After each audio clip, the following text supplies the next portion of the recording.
all times. Eating and drinking is not permitted, but water from an enclosed water bottle is just fine.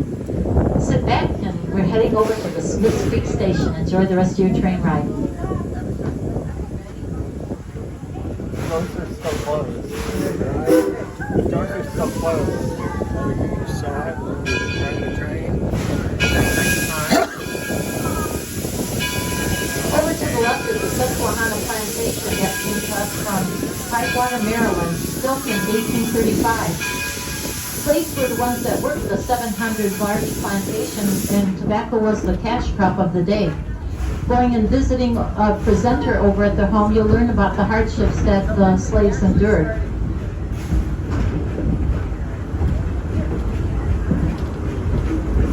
Next, we have the Plimpton family home. It's the oldest American home that we have here, built in the early 1700s, pre-revolutionary. It's a one-room home, and Mr. and Mrs. Plimpton raised 7 children in that house.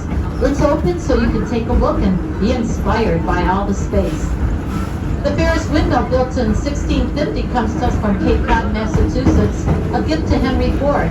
And then we have the Daggett family farmhouse.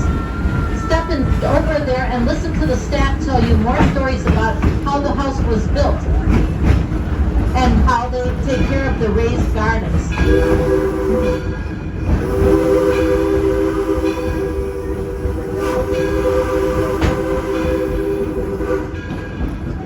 Over to the left is our paddock that we have for our horses. So I see Ronson is there right now getting a little rest and relaxation, and a visit from one of the wild turkeys that we have here at the village.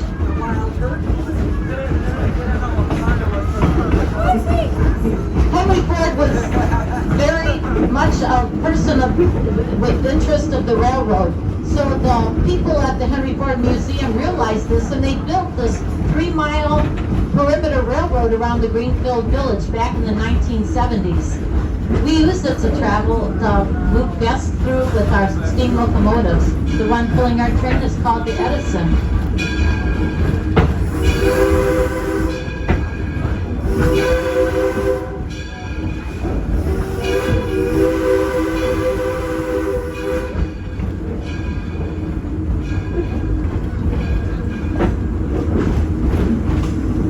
We're now entering into our wildlife preserve. Sit down and relax and listen to the sounds that a steam locomotive makes. And maybe you'll be lucky to see additional turkeys or maybe some other wildlife.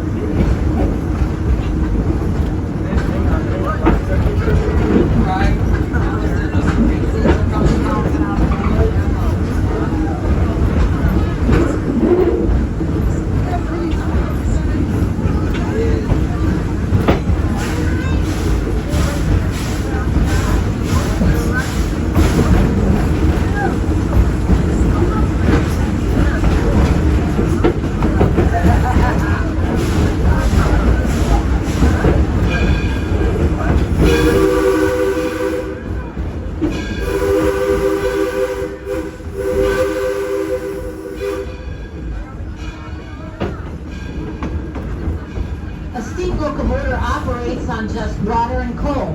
Coal is fed into the firebox, and when it gets really hot, it heats up the water in the boiler where there's water, and that water is converted into steam. And the steam is what moves the wheels. So that's basically it in a nutshell.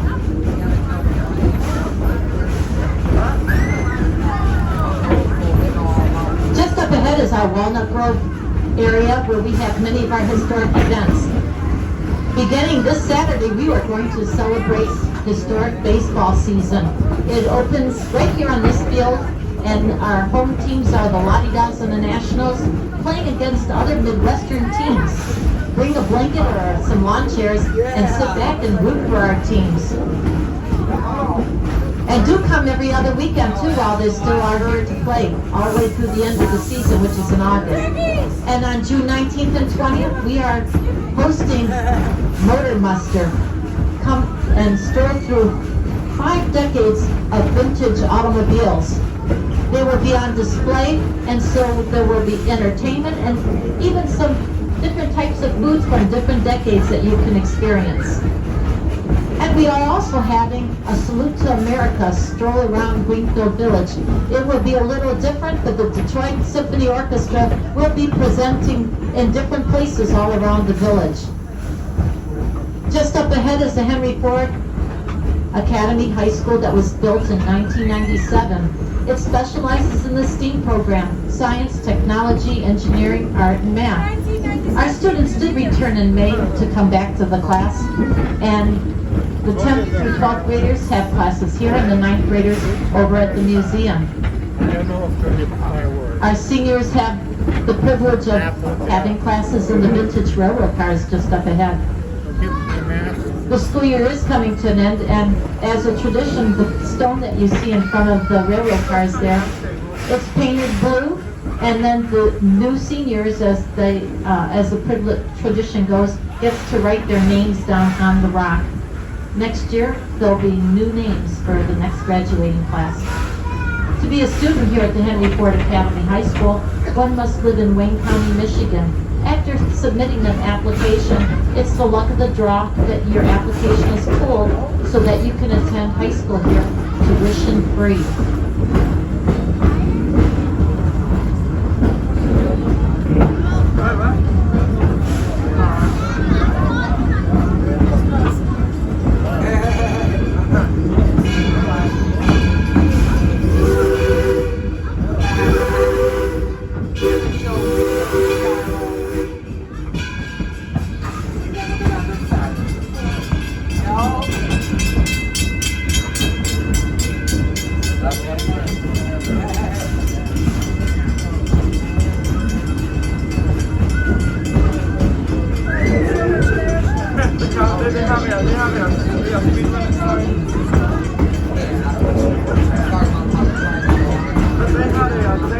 Over to your left and just up the hill is a continuation of our Main Street district.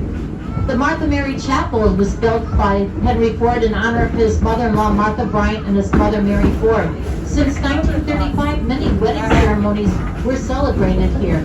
And the next to that is the Scott Sobelman School, where young Henry Ford attended his earlier years. And we have the Logan County Courthouse from Coatesville, Illinois, built in 1840. Young Abraham Lincoln practiced law on those very footboards.